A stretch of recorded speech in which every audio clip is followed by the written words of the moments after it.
Welcome to Hot Springs Village Inside Out, a weekly podcast where Hot Springs Village, Arkansas is the star.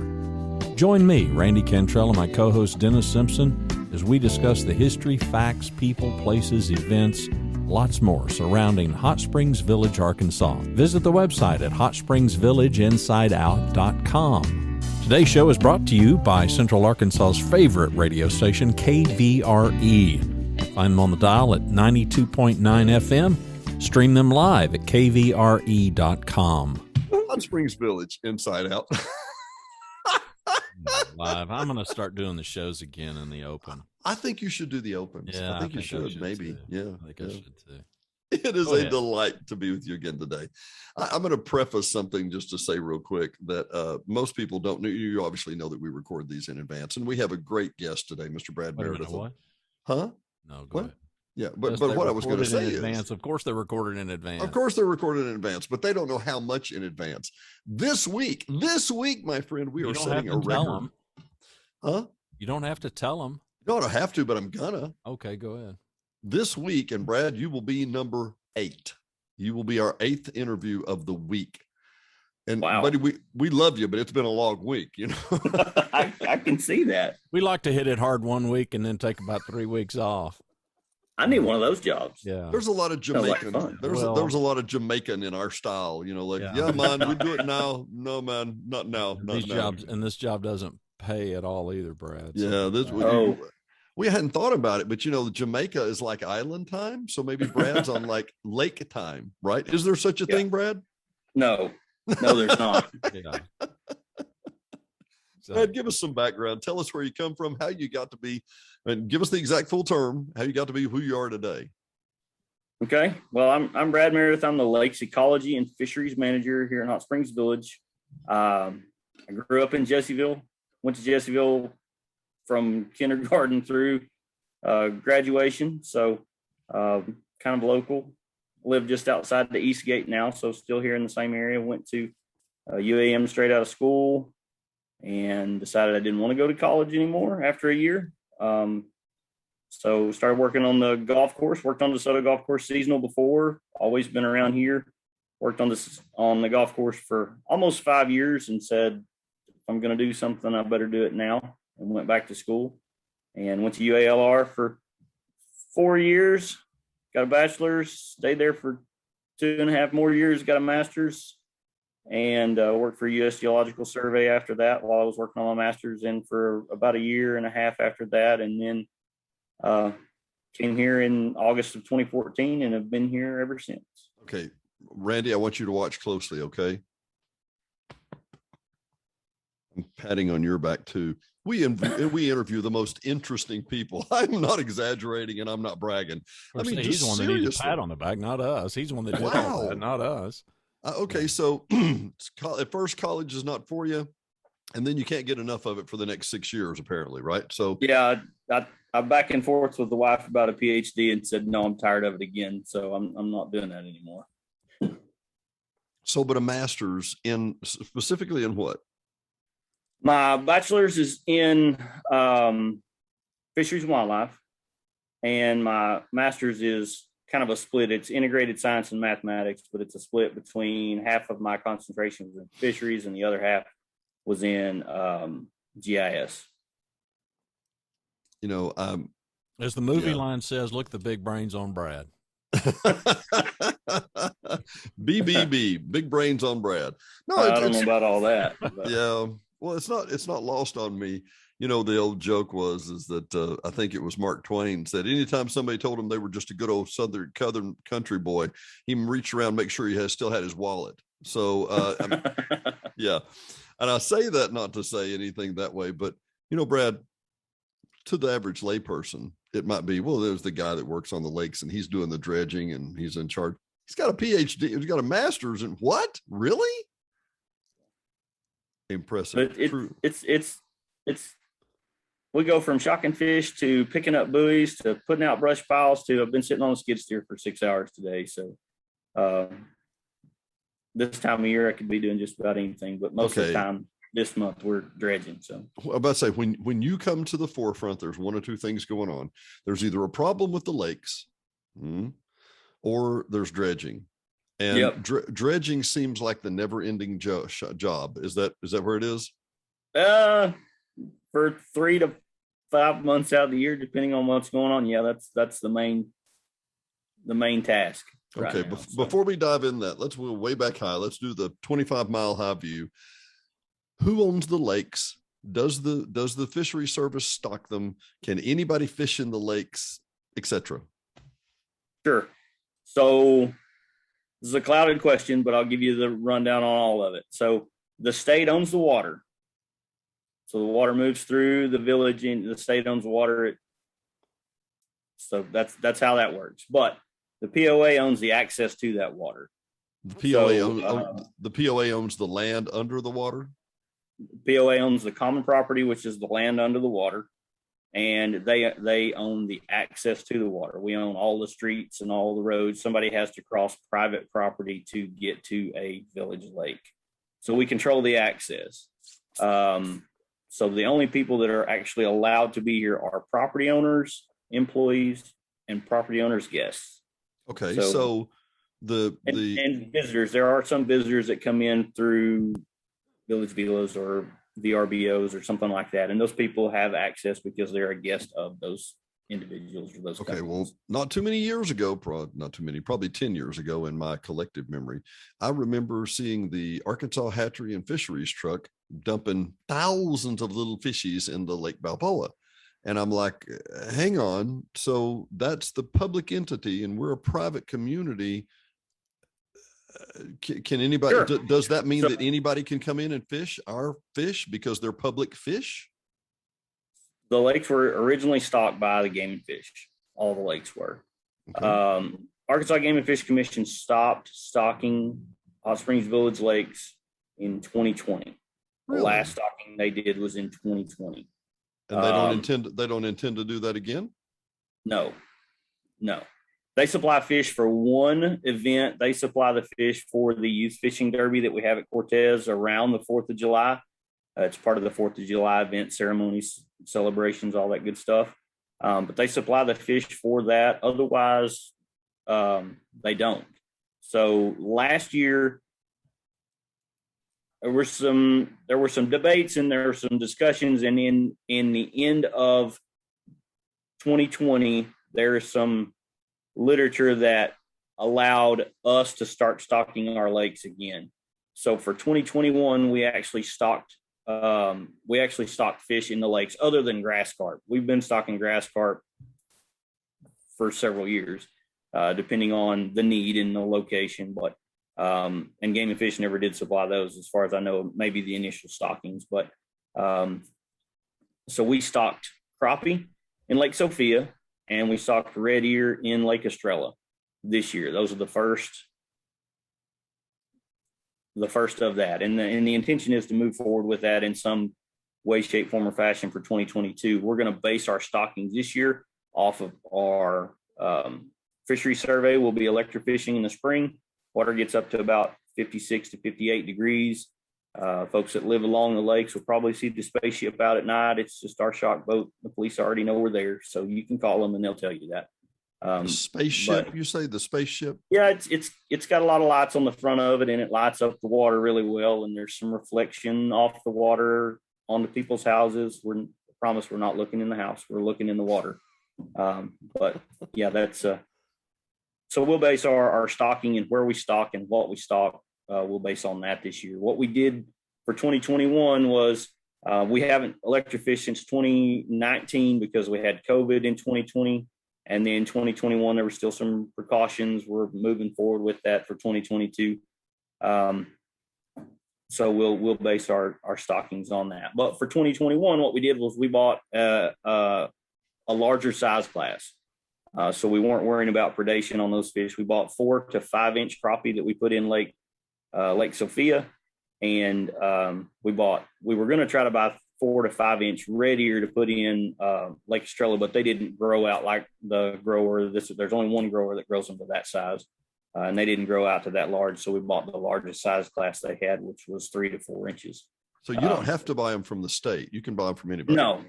No, we buy them from private growers. We get pretty good deals on them like that. So we bought those from a company in Lone Oak. That's all they do is grow fish. Randy, I'm not going to hog all this because I'm fascinated. I can tell you are too. Well, prior to 2021, the village didn't do any stocking of fish, or no? Other than grass carp. And at one point in time, some property owners bought some fry, some golden shiner fry. That was they buy them as eggs. They're shipped in, and in the shipping process, they hatch into a fingerling, and we put those in.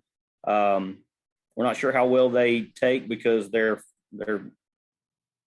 almost microscopic when we put them in the lake, and you put them in such large numbers. Very few of them actually grow to adulthood because everything can eat them when they're that size. So we don't know how well those did. We actually did see one in 2019 in our sampling on Lake Sophia. We did see one redfin, one golden shiner that was an adult size, probably close to 4 inches long. That's the only one that we've seen, but that could have been from some stocking that Game and Fish had done the year before. That was our assumption on that. They'd stocked some adults in there then, and we had a lot of vegetation, so that's what we thought that was. Well, let me back up just a second, because the one of all these and the tremendous amount of information, there's one question you didn't ask. Can anybody from outside the village come and fish in the village because they were putting in those fish from the state? No. Okay. No, you have to have permission from a property owner to come across the private property to get to the lake. The gates this is a gated private community. It's not open for everybody. Okay, no, so I'm a brand new property owner. True story. And in order to be able to fish, I need to do what? In order to fish, you need a fishing license. You need an Arkansas State fishing license. You can buy that on the website. You can buy it on the app. Download the app, and it keeps your fishing license on the app for you. You can show that to somebody if you were. I had a law enforcement officer tell me he could write me a ticket for fishing in a puddle in a parking lot if I didn't have a fishing license. So I don't know that he would, but that's what he told me standing in the parking lot at Cortez Boat Ramp. And he could have was the and point. He could have. Yeah. That was the point he was making, was that he could. Well, I wanted to throw one else out real quick. And Randy, you said, what do you need if you want to fish? The short answer is you need a smartphone, because they used to be able to buy those. You used to be able to buy those at Walmart, and you used to be able to buy them at bait shops, and you can't do that anymore. So so how do you, I mean, Brad, you know more about Game and Fish. Can you send in a letter? I mean, we have lots of listeners and viewers who may not have a smartphone. I know. I believe you can still buy them at Walmart. I know you can call. You can pick up a pamphlet at Walmart in the back in the sporting goods section. There'll be a number in there you can call and pay for them over the phone, and they will mail them to you. And that license will cost me what? Take that back. You put in your email address when you do that, and they send you an email, and you can print out the paper copy. It used to print out this folding that you kept with you all the time, and they don't do that anymore. It's just a 8.5 by 11. And this is an annual license, I assume, and it's going to cost me how much? $10.50 for a resident. And if you're, that's when you turn 16, you're required to buy a fishing license. And when you turn 65, you buy a fishing license. After that, you don't have to buy another one. That's your lifetime license for $10.50. So Randy, just wait another few months and you can buy your lifetime fishing license. This summer I'm golden. There you go. Good deal. I'm golden.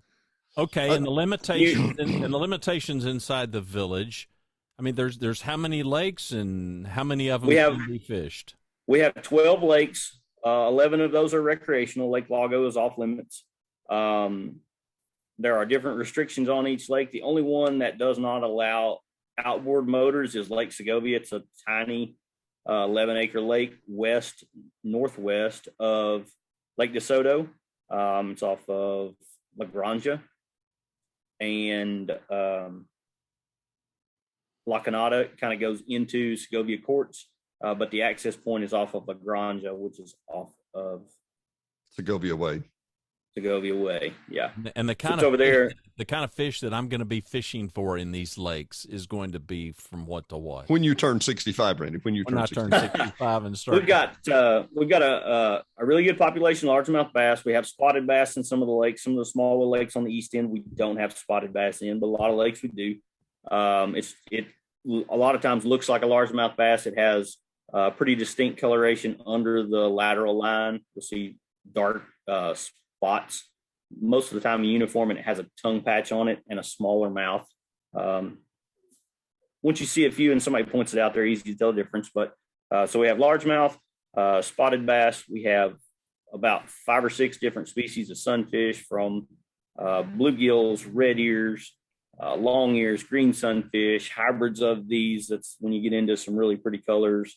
When you get hybrids of those, we have black and white crappie. We have channel cat, blue cat, flathead catfishing. A couple of the old lakes we've seen up to, we shocked one in 2016, weighed 26 pounds in Lake DeSoto. We see mad toms, different species of catfish, or bullheads. They don't get quite as big. Down to, we've got grass carp, we've got common carp in a few of the old lakes.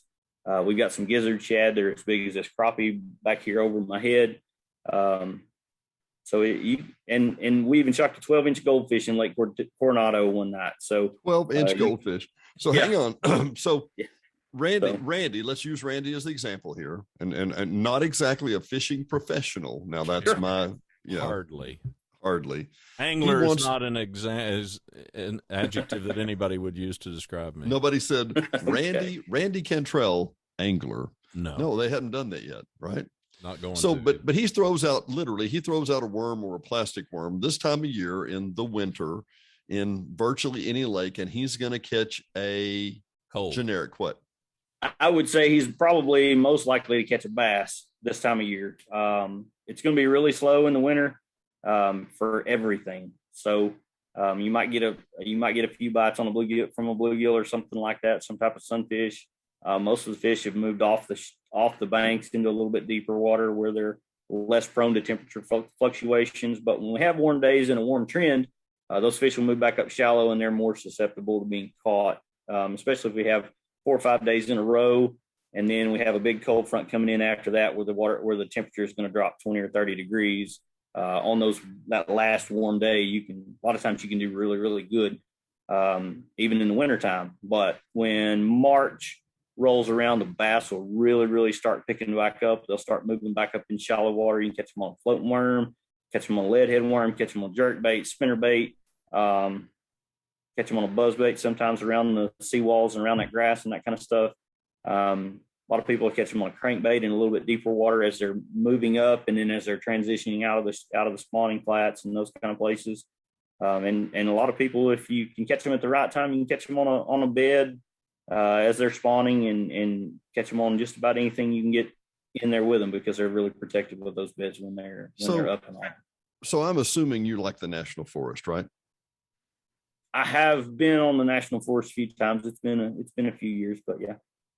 Property, and I realize I've read their their directives, and their directives sound like a schizophrenic, paranoid person trying to please everybody at once. Well, it has to please this homeowner and this landowner, and it has to provide timber, and then it has to be set aside as perpetuity, and then it has to, and you're looking at this and you're like, how can one piece of property, even though it's 1.5 million acres, how can one piece of property do this for so many people? And the reason I bring this up, and I think you know where I'm going, is we got 11 lakes that you have to oversee. How do you make the fishermen want a certain thing, the boaters want a certain thing, the residents want a certain thing? How do you please everybody? Poorly. You don't please everybody.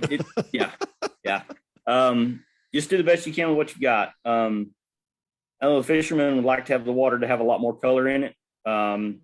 We could fertilize to accomplish that. When you start fertilizing, then you start losing water clarity, and it can be an inconvenience, or an algae bloom or something like that can cause problems for property owners, especially those that are swimming. You don't want to swim in an algae bloom. It's nasty, and sometimes they can kind of stink a little bit. But to grow fish, you need algae for the microorganisms and the zooplanktons that the little bitty fish that are feeding the big fish are eating. So that's and vegetation is another thing. Shoreline vegetation is fantastic for spawning fish and for fry and those kind of things. It provides a habitat for them that can last until they get to a size where they're not going to be so easily, eaten by the predators. But we have to manage those for the property owners. So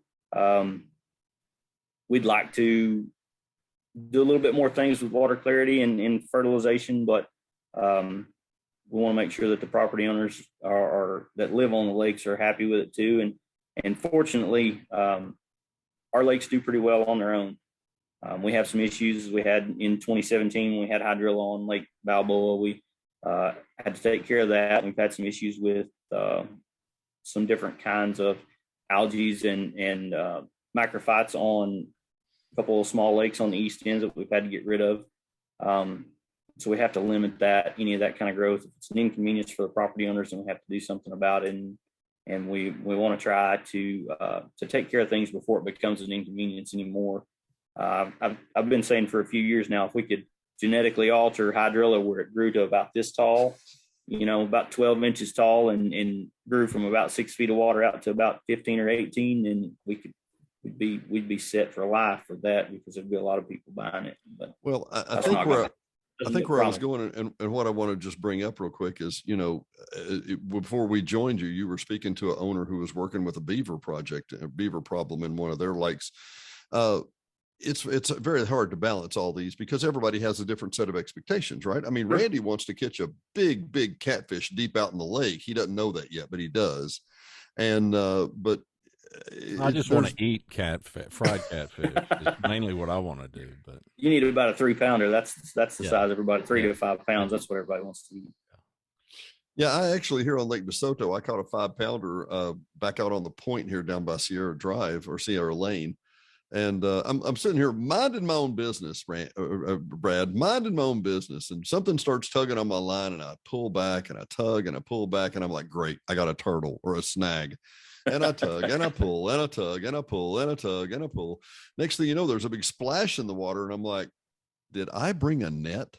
I don't think I brought a net. And I've got like a 6-pound catfish on the end of the hook here. And I'm like, I really wasn't planning on catching anything today. I was just fishing, right? Yep. It's fortunately there's something for everybody here in the village.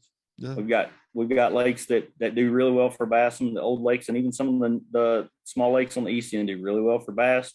We've got some lakes on the east end that do really, really good for great big bluegill and red ear.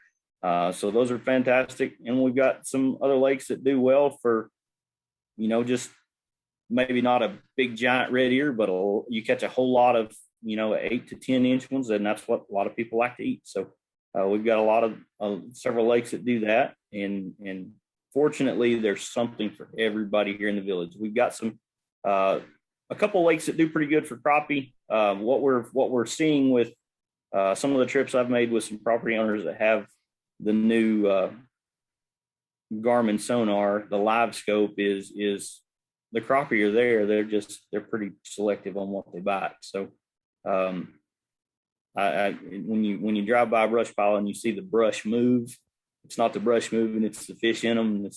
It's not that they're not there. It's just you hadn't figured out how to catch them yet. So, is there a mythical fish inside the village that people have named? Not that I'm aware of.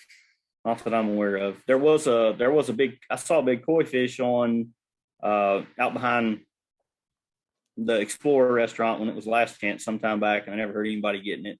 But it was probably 40 inches long. So you hear stories. I hear stories every once in a while about. I've heard people talk about a gar in the lake. I've never seen one. I've seen one in the streams around the lakes, downstream of the dams, not upstream in between or anything like that. But no, I've not anything I'm looking for. I did get a call one day. A property owner was in line at one of the Cranfords, and the gentleman that was in front of him was talking to the lady behind the cash register and said there was an alligator in the village lake. So I spent 3 days driving the shoreline looking for any kind of alligator sign anywhere then all I found were a bunch of ceramic alligators in people's yards. So I figured he was just giving the young lady a hard time, but we couldn't confirm it or deny it from anybody. So, well, in the middle of the winter, in the middle of the summer, and I mean the late summer and late summer, we will have some, I guess they're grass carp, but we will have 2-foot long grass carp in 6 inches of water. I mean, it's not that deep, and they're right up on the shoreline. And I'm like, what is going on? And they will have 2 or 3 at a time right beside each other. Why do we have grass carp? What do they do? What's the purpose? The grass carp eat vegetation in the water from they pretty well eat anything they can find. I've even seen them along the shoreline where where the grass was growing right down to the edge of the water with their mouths up, just eating the grass off the edge of the bank. So they'll eat anything that they can get their mouth on in the water that's some type of vegetation. I mean, you can catch them on orange peels and all kinds of stuff if they're a little bit feed trained. Where you've got floating fish food, they'll come and eat that stuff, and you can catch them on an orange peel or something like that that's floating in the water. And they fight really, really hard. They pull hard. They're a good time to catch. They're super slimy, a really, really thick mucus layer on them. But they fight really, really hard. I hear they're good to eat. I don't know. I've not had one. Do you remember Kendall? Remember Kendall that passed away here, the barber on the end? Mm-hmm. I asked Kendall one time, I said, what do you say about the hybrids? Are the hybrids good eating? He said, if you fillet them and you cut that red vein out of the middle, and then you soak them in whiskey overnight, and then you soak them in buttermilk for the next 2 nights, and then you batter them, they're delicious. I'm like, well, hell, I don't have any fish left at the end of 3 days. What do you mean they're delicious? There's nothing left. Yeah. I've heard they're good. I've not tried them. I haven't been brave enough to try it yet. So okay, so you lost me when you mentioned the word slimy. I'm like, okay, they're super slimy. When we're doing electro-fishing, we don't even put them in the boat. Really? We just push them off to the side and keep going. Because they're a bull in the boat. They'll splash around and they kick other fish out and have to chase them in the boat. So we just we may scoop them and move them to the back of the boat and just keep on going and let them come back. There's a lady here down on the middle of Lake DeSoto who will come out in the evenings and you'll throw it with some fish food and the water will literally boil. I mean, there will be, and you will see them 2 and 3 feet long, and you swear they're 5 and 10 footers, 5 and 10 pounders, huge grass carp. Yeah. Is that okay? Is that a bad idea? It's okay. They're gonna eat more other stuff. I mean, somebody throwing out fish feed every once in a while is not going to hurt them. Okay. We got folks on some of the lakes that feed every day. So somebody throwing out feeds, it's not going to hurt them. And a benefit to that is it's going to keep them and the catfish and the sunfish and all that kind of stuff around your boat dock. Especially if you're an angler or you got kids or grandkids that are wanting to fish, it's always nice to kind of have that kind of stuff around where you throw that stuff out, brings them into kind of a frenzy, and then the other folks can or yourself can catch them. Unless you want your 5-year-old to get pulled in. Well, yeah, there's always that you want to hang on to them. So we do catch some big fish with our electro-fishing. We caught two. We caught one on Balboa and one on Coronado. We caught 2 50-pound blue cats. In our electro-fishing, that's a big fish. I caught one on DeSoto. I caught one on DeSoto in 2010 with a rod and reel that weighed 41 pounds. Sheesh. Let's back up. Why do we electrofish? You're being mean to the fish, Brad. Why would you do that? You're just a mean person. Why would we electrofish? We do it for fish health and for fish numbers, so we can see if we've got issues with those fish. If we're seeing small and skinny fish, we know we need to put some type of forage in. Fortunately for us, we don't see that. We've got plenty of sunfish and we don't see a lot of skinny fish. We may see 1 or 2 here and there, and that's typical. You may see a few in different lakes, different times, a few scattered about, but we do it for that. We get a good idea of fish numbers and fish health. And as far as what we do, when we put our boats in, we start with the power as low as possible. and we'll go to a site, we'll turn the power on and turn it up until we see the result that we want. We always turn our system back down because, the power in the water is based on the conductivity, how it transfers through the water and how it moves through the water and how it affects the fish. And the conductivity is so much different from one lake to the next that we have to adjust that thing down and turn it back up. And if we went to Coronado, where the conductivity is very low traditionally, and we went to a different lake and just left it at our setting from Coronado, we could kill fish, and we don't want that. So we always turn our system back down. We turn it up till we see the result that we want. And what we want is the second that fish swims through that area where the current is reaching, the second that fish swims through that, we want to see is gills flare out and then come to the surface, or, we want to see immediate taxes. We want to see that fish lock up. We'll scoop it up with a dip net. And when we put in our live well in the boat, that fish comes right back too. And it's as alive as it was in the water before it was hit with electricity. So then we start low, and you do a count of the species and the weight and the size. And we handle and we identify, measure, and weigh every fish that we collect in our sampling. We use a 1/4-inch mesh on our nets, so we can get everything down to, we'll have some that are this big, little darters that you typically see in the streams and, the mountain streams and those kind of things, from those up to, the big catfish were about 48 to 50 inches long. Those 50-pounders were. I'm letting you go, Randy. I know I can see it in your eyes. You got a million No, I'm questions. I think it's fascinating. I do have a question that may not even be pertinent, Sure. but I've walked repeatedly. Is it the Magellan Trail? There's all kinds of vegetation, all kinds of green stuff on,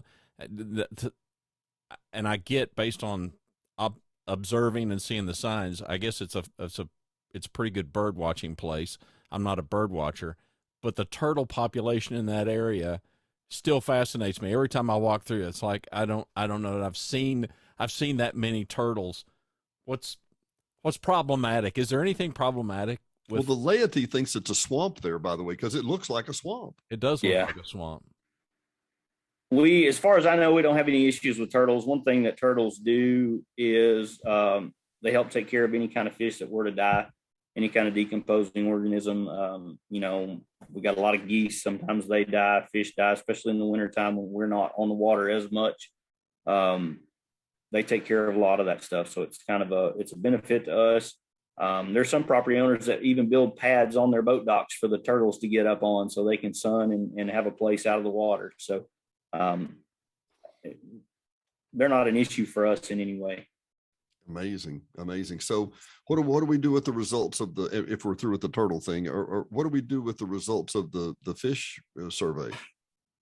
With the fish sampling, we do that ourselves. We keep up with all of our information, and when we get that all compiled, each year we turn it into the Game and Fish, and they can use it for their kind of stuff. Our sampling is set by their standard. We do the same sampling effort that they do. It's you get 600 shock time it's 10 minutes over a 600-meter section of shoreline. So you got to move along at a pretty good clip.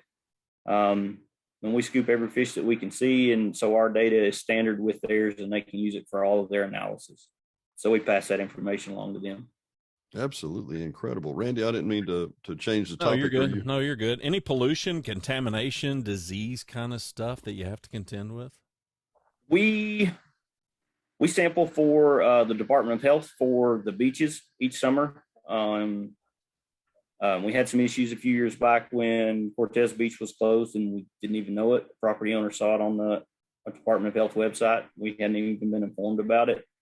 So since then, we do all the beach sampling for the Department of Health, and we take those over to Little Rock, and we do that typically about 2 weeks before every major event, like for Memorial Day, 4th of July. There's typically one between 4th of July and Labor Day weekend. So we usually do 4 to 5 times a summer when the lakes are most active and people are most on them. We do that, and we get those results back from them usually in a few days, and we've not had any issues since. I've since wondered if that one freak accident on Cortez was a mishandling issue, but we'll never know. So we sampled a few days after, when we got the results, when we were informed, we sampled like the next day, and we were well within the parameters. So we're not sure what happened to that or where it came from. We've not recreated that in any way.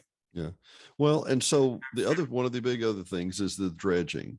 And I'm guessing there are lakes all over Arkansas, I guess, that have not been dredged ever. But in the village, absolutely. we need to have a regular dredging program because we have property owners that live along the shoreline. Folks that live in the backs of the coves, if we weren't regularly dredging, then a lot of those property owners would lose that shoreline access that they have. Lakes are filling in. There's sediment moving into those lakes all the time. With every rain event, there's material moving in, and when that material moves in, it fills in the lakes, and naturally it's going to start in the backs of those coves, and people are going to lose property and lose access, and eventually over time, probably not in any of our lifetimes, the lakes would fill in. So that's something that has to be mitigated, and the easiest way for us to do that is to drop the lakes and dredge it. Is the material that you pull out, and I've seen you do the physical dredging this last year, the material that you pull out, is it good garden soil? Is it junk? Is it not worth it? Is it what? It would depend on the site. Some of it could be, some of it's got a lot of gravel in it, some of it's big rocks. It depends on what's upstream of each individual location. So it depends drastically from one location to the next.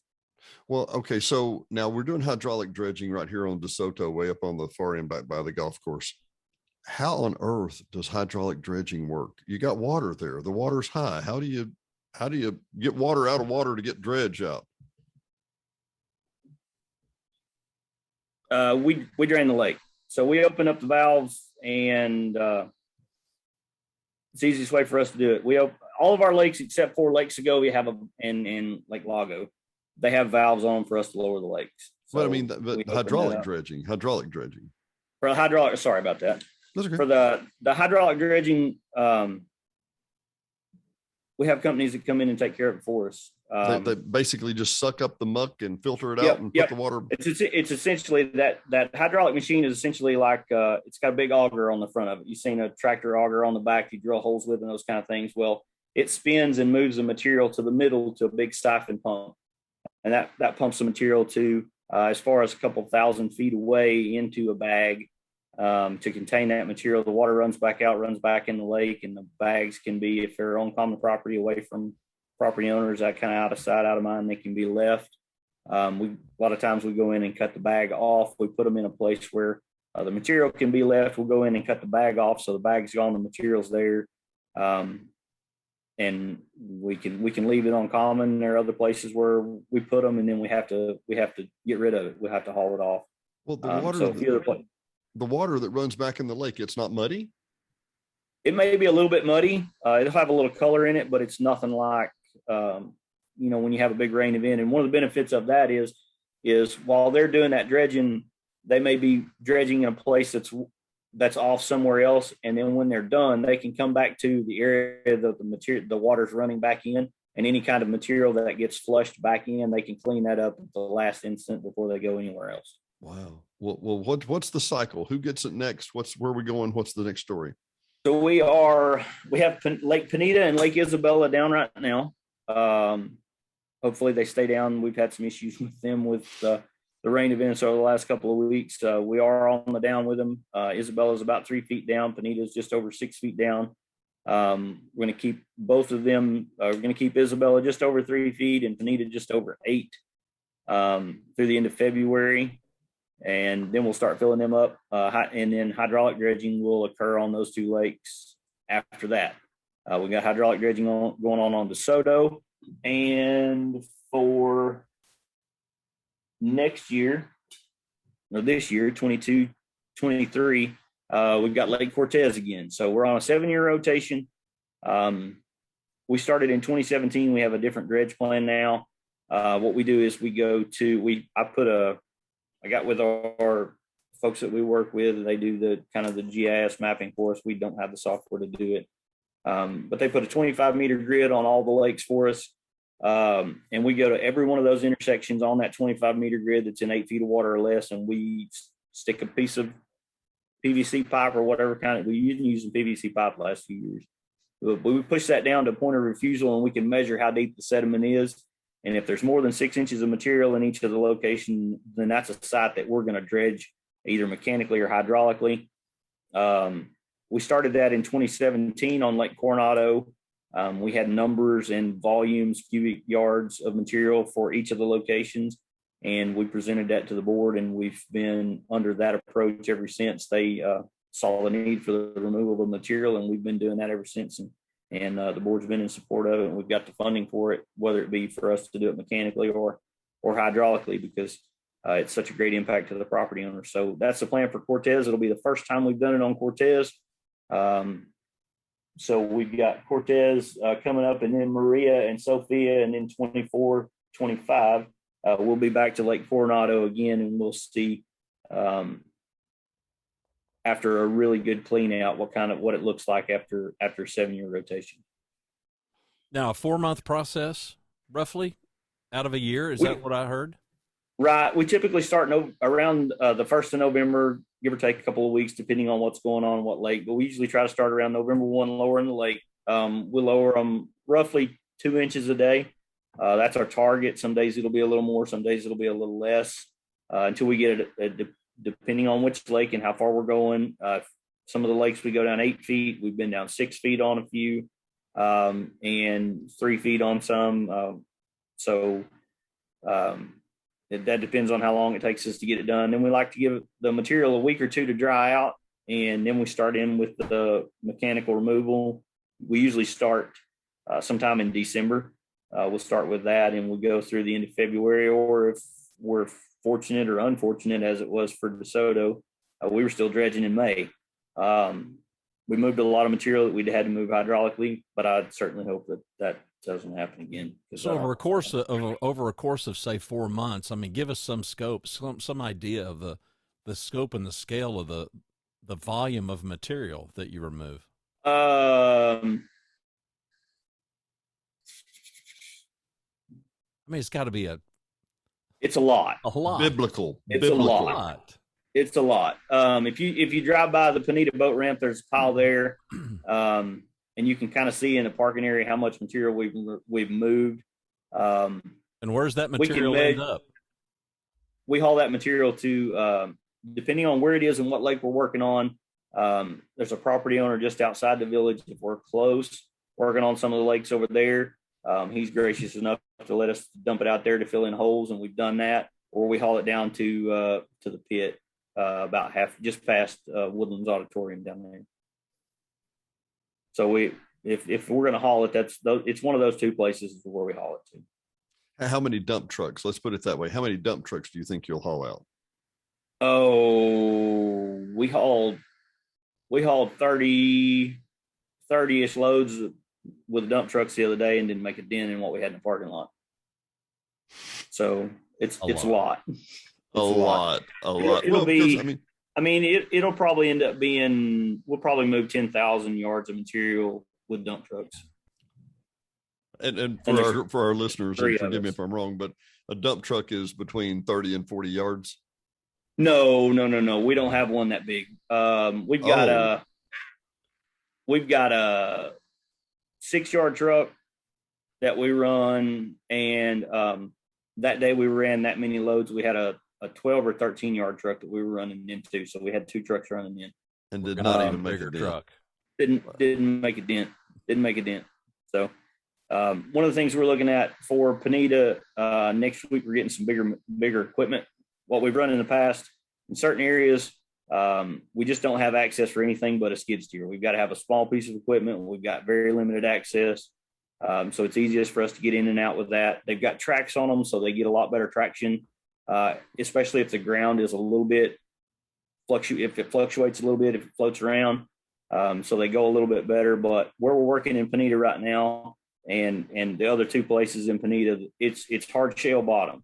So we're getting a couple of bigger pieces of equipment next week. We're getting a wheel loader that's got a 3.5 or 4-yard bucket. So the parking lot at the boat ramp may fill up a lot faster. So is this job security, or is this the endless task? it's an endless task. I would hate for it to be job security. I guess it kind of is, but it's something that comes with getting it done. It needs to be done every year, and it's a great benefit to the property owners. It helps with the water quality. It keeps all the junk and all those kind of things out, and it just maintains their shoreline access for years to come. That's the intention with it. When was the last time that Pineda was done? 2014, 2015. And we're finding with what we're doing now, we did it. We actually ran skid steers then. But we did DeSoto the same year. So I think we'd worked on DeSoto and done some sites on DeSoto and then moved over to Pineda, and Pineda was fluctuating with the spring rains and that kind of stuff. And some of the places that we're doing now are places that we couldn't even get to the last time to do. So we're moving more material now than we were then. And we can certainly tell we were trying to get to where we were the last time. And there's a hard shale bottom in the lake. And then there's, about 12 inches of red clay and gray clay and rocks mixed in. And when that stuff gets a little bit of water on it, they won't go in it. Well, fortunately now it's all dry. And that's what we're moving. And it's got, 2 feet of silt on top of it in some places. So there's a lot of material to move, and we're fixing to move it a lot faster start next week. So, Randy, are you interested in being a skid driver anytime soon? No. Sure. I don't answer so quick. But I don't have a master. I don't have a master's degree either. So it doesn't take a master's degree to run a skid steer. I promise. Yeah, I'm sitting here visioning you sitting in a class and you're getting your master's degree and thinking, just a good use. I'm gonna be on a skid steer. Man, I can't wait to get out there and get on that skid steer box in 28-degree weather on a rainy, drizzly morning. Yeah. We did that for a couple of years, and we get enclosed cabs with heaters now. We don't play with that anymore. So. Okay, good. Well, on a serious note, I don't live on a lake. Dennis does, but so I'm sure he's got even a deeper appreciation. But yeah, I mean, the work that you guys and gals do is it's impressive. It's impressive. So thank you. Well, it truly is. It truly is. And Brad, I know that I was trying to paint the picture. I don't know that there's any way to make everybody happy. The fishermen want a certain thing. The shoreline owners want a certain thing. The water quality is another thing. There's so many mixed goals here. It's just difficult.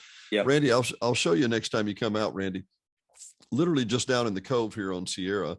I would say, I'm guessing here, but they were running skidders in the lake, and they would take a load and push it back up out of the lake. 250 yards, 300 yards, maybe, Brad? Yeah. And what they're trying to do, and I've talked to Brad about this before about other properties we have, and they're trying to get the material away from the lake as far as they can, so that the next rain doesn't just wash it right back down in the lake. And and anyway, I will say this. This goes back, and we probably want to talk to Ernie and some others about this too. Ernie Deaton, the engineer for Cooper. A lot of this is masterful. I mean, I think Brad. If it wasn't for the way that the POA has laid out the Cooper laid out the common property for you to have access to do some of these things.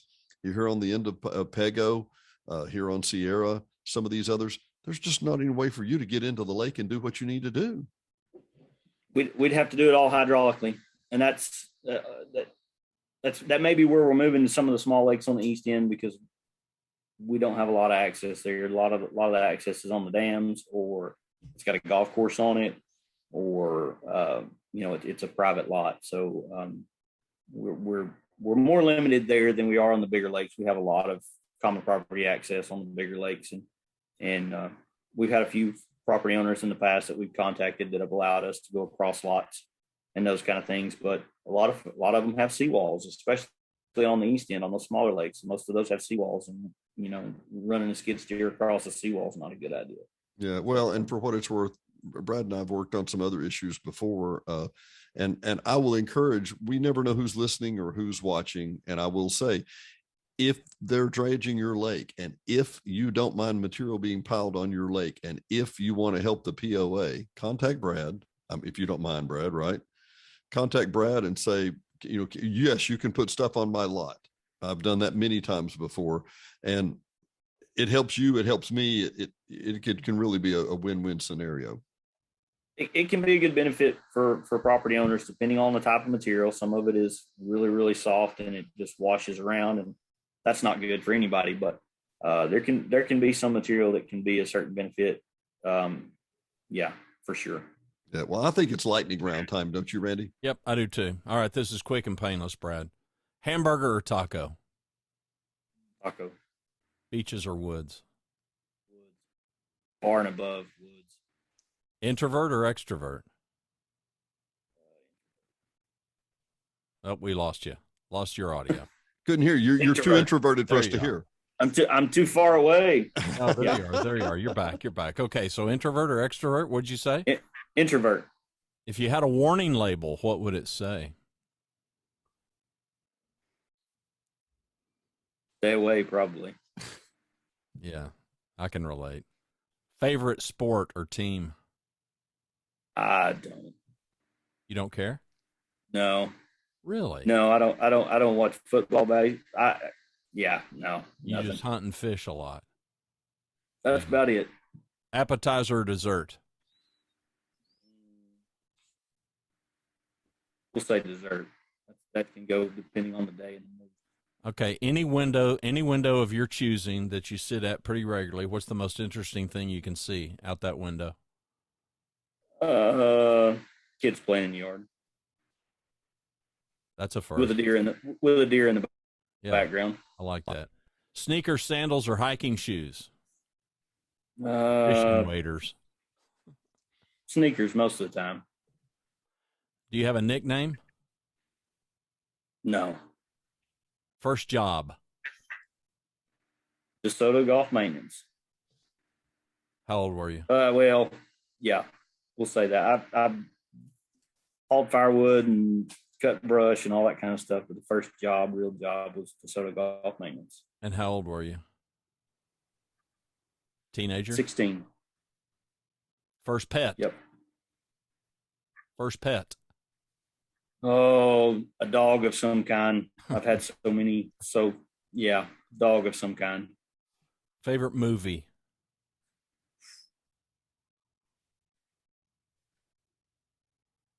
I don't know. Oh, maybe Open Range. I don't know. If you were Kevin Costner.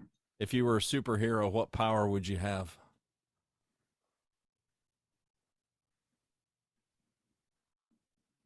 I don't know. You wouldn't be Aquaman? Flying would be pretty cool. You wouldn't be Flying Aquaman? would be pretty cool. Aquaman. Okay, you probably wouldn't, although you might. I mean, who knows? But if you did sing a song at karaoke night, what would it be?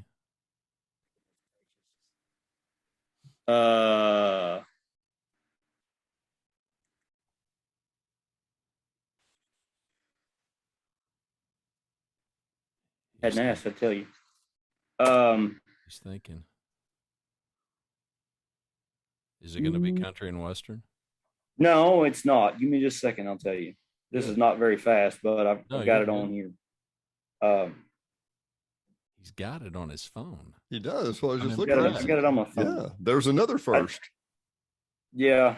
So have you sung? I've got it on my phone because it's guitar tabs. I've got it on my phone.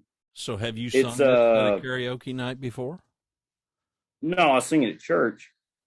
It's called Chain Breaker by Zach Williams. Chain Breaker cool. By Zach Williams. Okay, whoa, so you said he's a guitarist. Yep. I didn't know that. All right, well, tell us more. Well, I play. I play. That's about it. And you've played how long? For about 5 years. And you play at church? Yeah. All right, favorite musician or band?